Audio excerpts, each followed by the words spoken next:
Hello' guys, আচলতে মানুহৰ মানসিকতা ইমান তললৈ গৈছে, মুখত যি আহিব তাকেই কয়। এইগৰাকী ব্যক্তিয়ে চাওকচোন যে লগুণ পিন্ধিলে লগুণত বৈজ্ঞানিক লাভ হয়, লগুণ পিন্ধিলে কাৰেণ্টত নালাগে, কাৰণ লগুণ পিন্ধা ব্যক্তিসকলৰ 33 কোটি দেৱতাই বাস কৰে।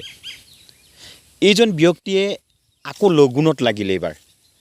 গতিকে এনেকুৱা বানাকান্তৰ সময়ত, এনেকুৱা দুৰ্দশাগ্ৰস্তৰ সময়ত তেখেতে আকৌ এবাৰ লগুণৰ কথা ক'লে। এইজন ব্যক্তিৰ মই এই কোৱা বাক্যকেইটা লগাই থৈছোঁ, আপোনালোকে নিশ্চয় পঢ়ি চাইছে। গতিকে লগুণ কোনে পিন্ধে, কিয় পিন্ধে, সেইবোৰ প্ৰয়োজন নাই। এইকাৰণেই প্ৰয়োজন নাই, যোনে যি ধৰ্ম যি কৰি ভাল পায় সেইটো কৰক, সেইটোতে স্থিতি থাকক, আপত্তি নাই। কিন্তু তেওঁ এইটো মন্তব্য প্ৰকাশ কৰিব নালাগে, কাৰণ লগুণ পিন্ধা মানুহ এজনে যদি গৈ পেলাই যদি কাৰেণ্টটো চুই দিয়েগৈ, এতিয়া মৃত্যুমুখত পৰিব। গতিকে এনেকুৱা নহয় যে আজিৰ দিনৰ মানুহে কেতিয়াও এক আত্মা, এক ঈশ্বৰ বুলি ভাবিব পৰা নাই।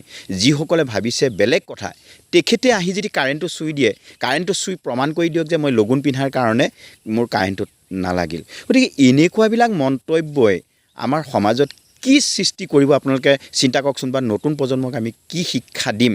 গতিকে মই ফেচবুকটো চাই থাকোঁতে এই কথাকেইটা পাই মোৰ মনত ক্ৰিয়াৰ সৃষ্টি কৰিছে। গতিকে আপোনালোকক কথাকেইটা জনাইছোঁ যে এইটো শুদ্ধনে। আপোনালোকৰ কমেণ্টটো জনাবচোন যে তেওঁ কোৱা কথাকেইটা কিমান দূৰ শুদ্ধ সত্য, আপোনালোকে জনাব।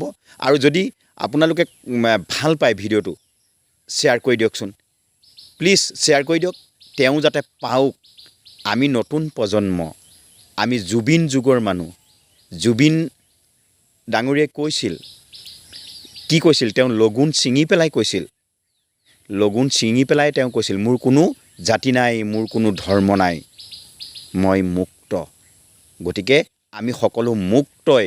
গতিকে এই সময়ত ধৰ্মৰ বিভেদ লগাই পেলাই এনেকুৱা মন্তব্যবিলাকৰ পৰা বিৰত থাকক। ধন্যবাদ। জয় আই অসম।